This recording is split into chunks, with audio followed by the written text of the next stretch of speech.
Hey there, folks. Tonight we're diving into the wild world of business alliances. Think of it like a corporate version of The Bachelor, but instead of roses, they're handing out contracts. Now, alliances might sound boring, but trust me, these partnerships can make or break companies. So, what exactly is a business alliance? In a nutshell, it's when two or more companies team up to achieve a common goal. It's like sharing your fries at lunch, but with way higher stakes.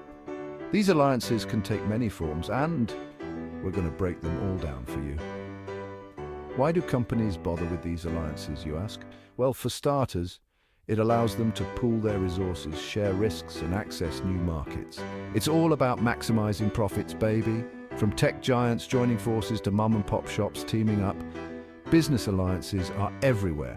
Stick around as we expose the good, the bad, and the ugly of these corporate collaborations. First up, we've got contractual alliances, also known as non-equity alliances. These are like the casual dating of the business world. No strings attached. Basically, two companies agree to work together on a specific project or for a set period. Think of it like a short-term rental agreement for your business. You get access to what you need, but you're not making any long-term commitments. This type of alliance is perfect for companies that want to test the waters before diving into a more serious relationship. A great example of a contractual alliance is the partnership between Starbucks and Barnes & Noble. Starbucks gets to sell their coffee in bookstores, while Barnes & Noble gets to offer their customers a caffeine fix. It's a win-win. Now, if contractual alliances are like casual dating, then equity alliances are like getting hitched. Okay, maybe not that serious, but it does involve a bit more commitment. In this type of alliance, one company buys a minority stake in another company. It's like saying, hey, I believe in what you're doing, so I'm going to invest some money in your success. This type of alliance is often used by companies that want to gain access to new technologies, markets, or expertise. One famous example is the partnership between Google and Uber. Back in 2013, Google invested a cool $258 million in Uber, giving them a significant stake in the ride-hailing giant. This move gave Google a foothold in the rapidly growing transportation industry. Section 4, hold up when partnerships go wrong. Of course, not all business alliances are a match made in heaven. Sometimes things can go south, and that's where the concept of hold up comes in. It's like when your significant other threatens to leave with the dog if you don't agree to watch their favorite reality show.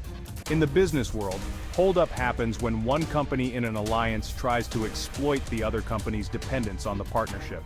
This can happen when one company becomes too reliant on the other for essential resources or technology. For example, imagine a small software developer that creates a killer app for a giant tech company. The tech company could try to renegotiate the terms of their agreement, knowing that the small developer is heavily reliant on their platform.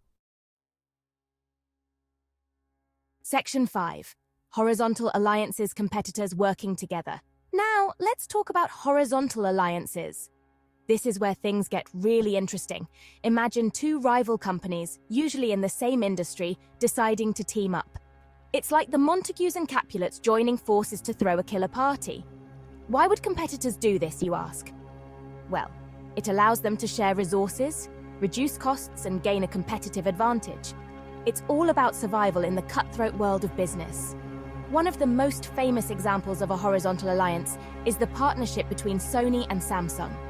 These two electronics giants, once fierce rivals in the television market, decided to team up to produce LCD panels.